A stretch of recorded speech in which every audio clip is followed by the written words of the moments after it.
Welcome to Ancient Revelation, the #1 investigation network, decoding primordial secrets of the Earth.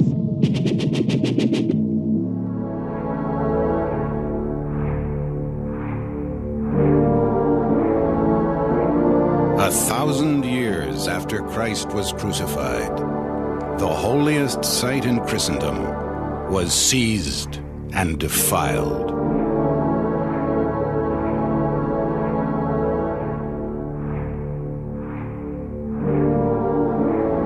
The Pope beseeched all Christians to unite in a great crusade.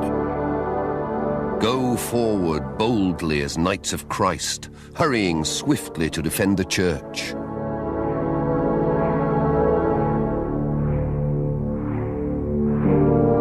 His call was heeded by a new order of knights who pledged their lives to retake the Holy Land. Warrior monks fighting for God and betrayed in the end by their own church.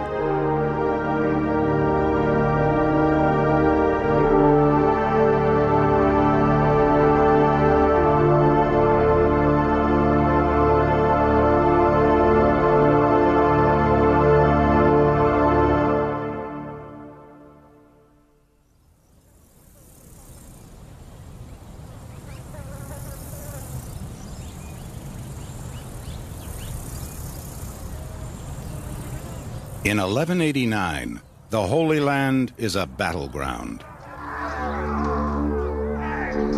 Two armies, Christian and Muslim, each fight with God on their side.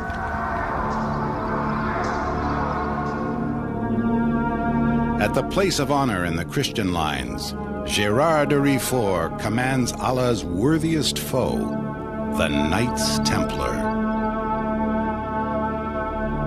These men, brave and rigorous in arms, have struck hard with frequent attacks, both secretly and openly, so that those who previously terrorized us now regard themselves as most happy if they are permitted to live in peace.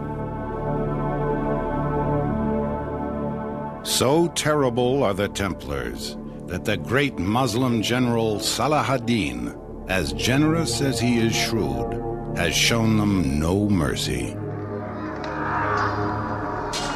The fiery heart of the enemy, he calls the Templars. These, more than all the others, destroy the Arab religion and slaughter us.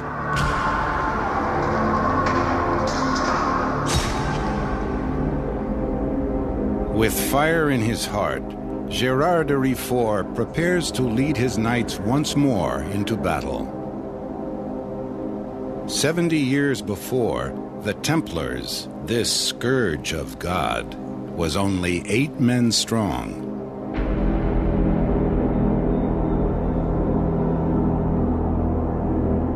On the road to Jerusalem, 2 French nobles saw the light. Hugh de Payon and Godfrey de Saint-Omer, traveling with 6 other knights, vowed to safeguard the progress of pilgrims to the Holy Land. Reaching Jerusalem, retaken from the Muslims, they hurried to the Holy Sepulchre, the very site, as all good Christians knew, where their Savior was crucified. There, as all good pilgrims did, they etched a cross in its stones.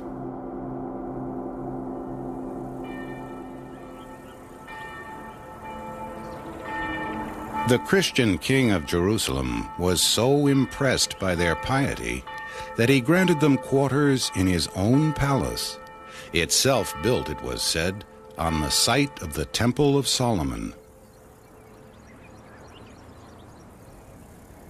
The band of brothers came to be called the Poor Knights of the Temple of Solomon, the Templars.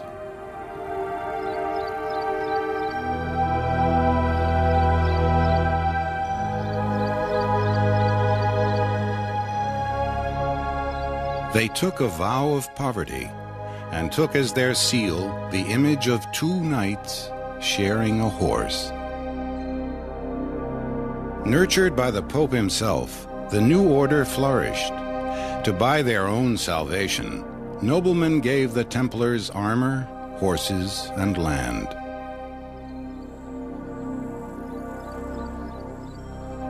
At bases throughout Europe, the knights enlarged their ranks and trained for battle.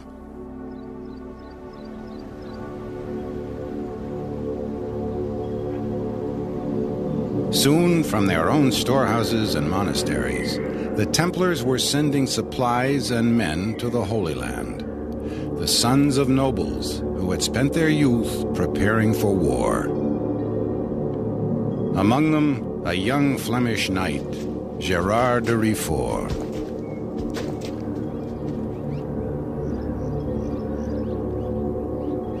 Gerard had gone to Jerusalem to claim his fortune, a rich bride. Before he arrived, his betrothed was sold to another man. Gerard now wed his fate to the Templars.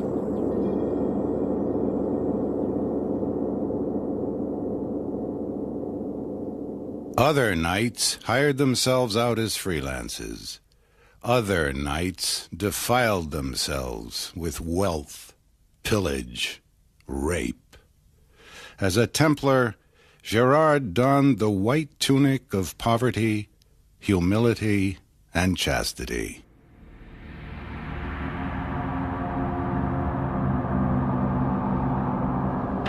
In a ceremony both secret and sacred, Gerard committed himself to God. You seek what is a great thing, but you see us from the outside.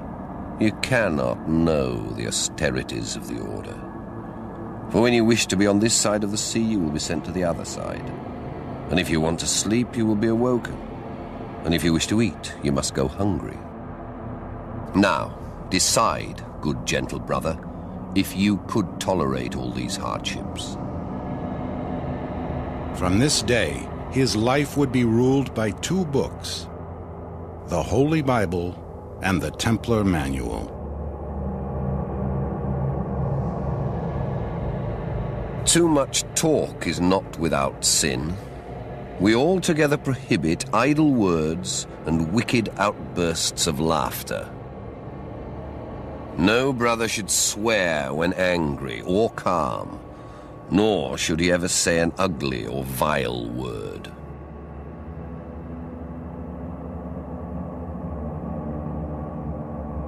Unlike other knights, the Templars cut their hair short and grew beards.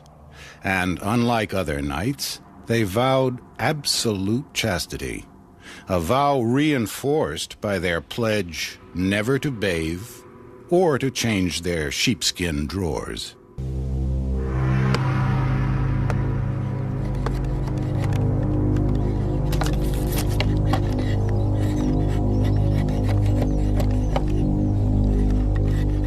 On a crisp morning in October, an order passed through their camp.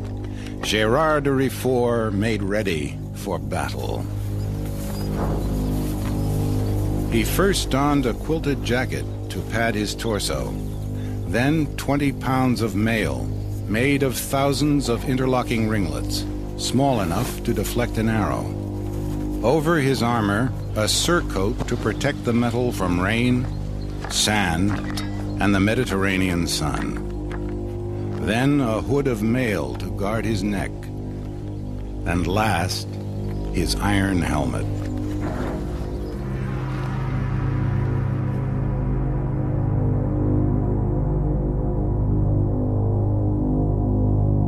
You could see there an incomprehensible number of armed men.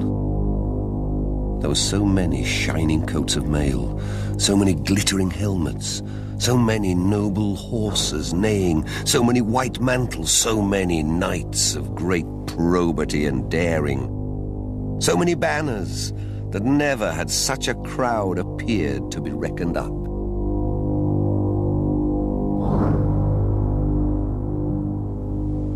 The Templars rallied by their Grand Master and their banner, black and white, a reminder of the battle between good and evil they were called to fight.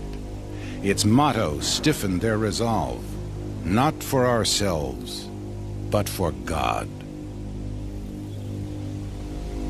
Gerard led his Templars in prayer with the Psalm of David. Not unto us, O Lord, not for ourselves, but for God. The two enemies were as unlike in warfare as they were in faith. The Crusader knights fought at close quarters, hand to hand and heavily armed.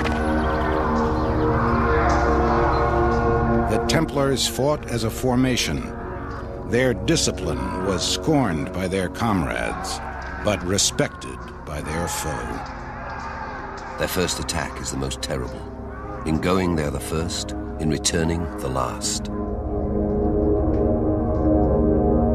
Lightly armed and cool-headed, the Muslim horsemen struck like hornets and fled just as fast. Unlike the Crusaders, they felt no shame in fighting at arm's length, nor in living to fight another day.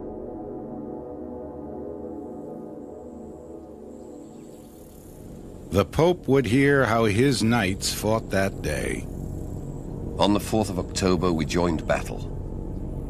Altogether, we were 4,000 knights and 100,000 foot soldiers. However, our enemy Saladin had 100,000 knights. Nevertheless, we were armed with the sign of the Holy Cross. The Templars charged. They held their lances low to pierce Arab armor. Coming to blows, they lashed out with their swords. Those who fell to the ground fought on with sword or axe. Victory or death, or disgrace. Should any of them, for any reason, turn his back to the enemy, or come forth alive from a defeat, or bear arms against the Christians, he is severely punished. The white mantle with the red cross, which is the sign of his knighthood, is taken away, and he is cast from the society of his brethren, and eats his food on the floor for the space of a year.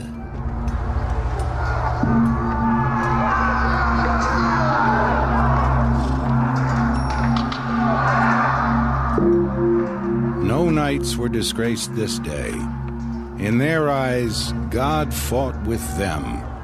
Allah abandoned his followers, and his followers abandoned the field.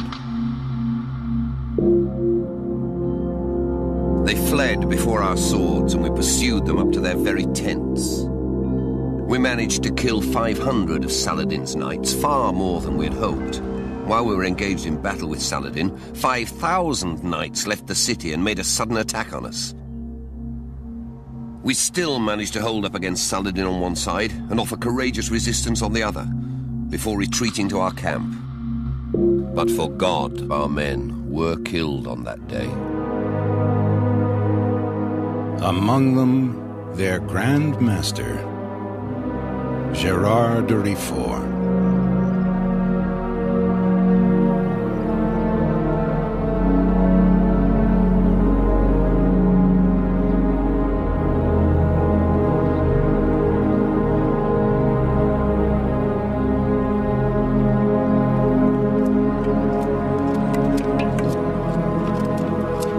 The siege went on. Among the Crusaders, food was scarce, disease rife. Christians died or deserted, but the Templars stayed.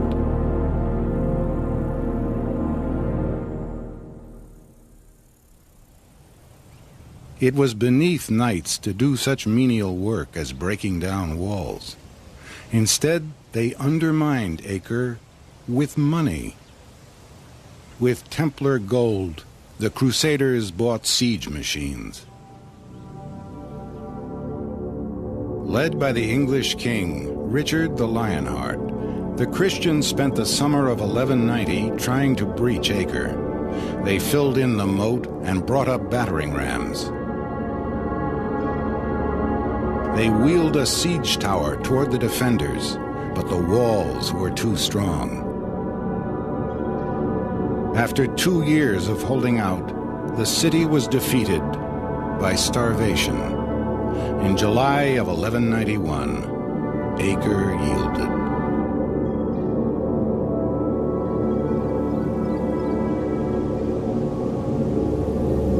A month later, ignoring the Templars' advice, Richard pushed on to Jerusalem and was beaten.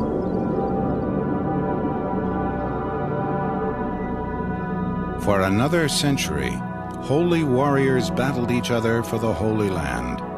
Across the sands of Palestine, Christian armies, multitudes up to 100,000 strong, flowed and ebbed.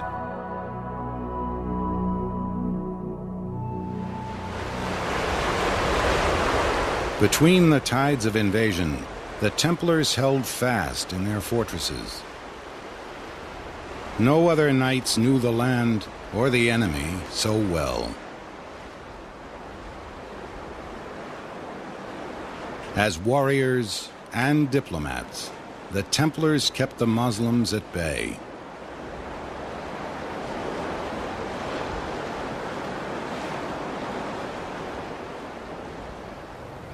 In 1291, 100 years after the fall of Acre, the Templars were again fighting for the city from inside.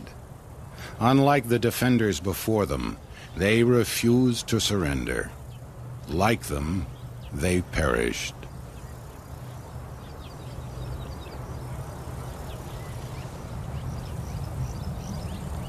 The Templar Code forbade the expense of burying a knight.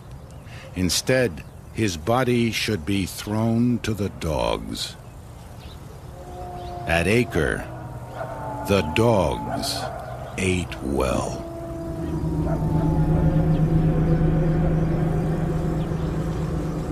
With Acre went the Holy Land.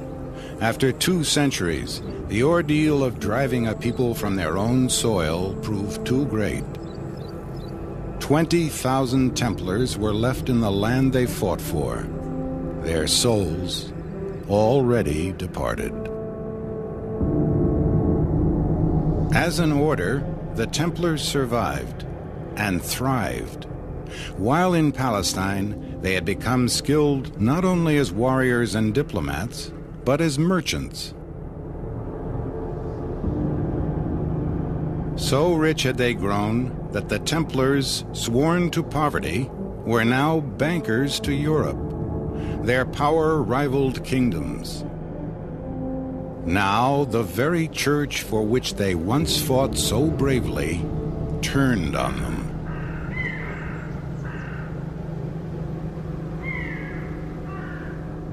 Philip IV, King of France, feared their power and coveted their wealth. With the Pope, he plotted their ruin.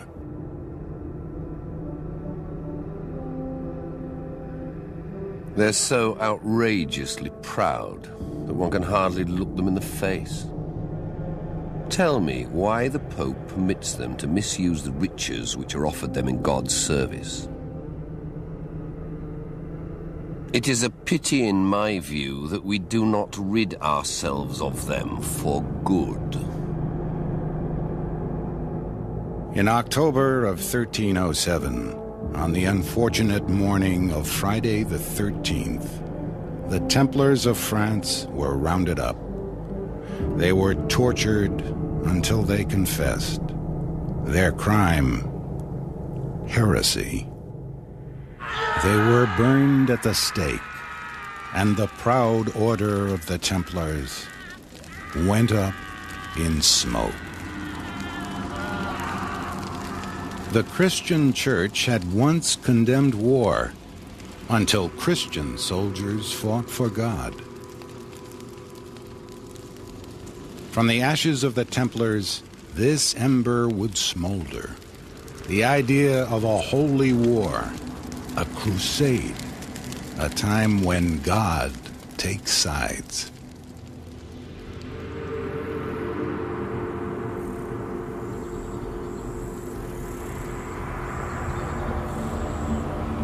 In 1314, Jacques de Molay, the last Grand Master of the Knights Templar, was burned at the stake. Legend says he cursed the Pope and the King. "Next year," he swore, "I shall bring you to stand judgment before the Almighty." Within a month, the Pope was dead. 7 months later, the King of France fell from his horse while hunting and died. Perhaps God had chosen sides.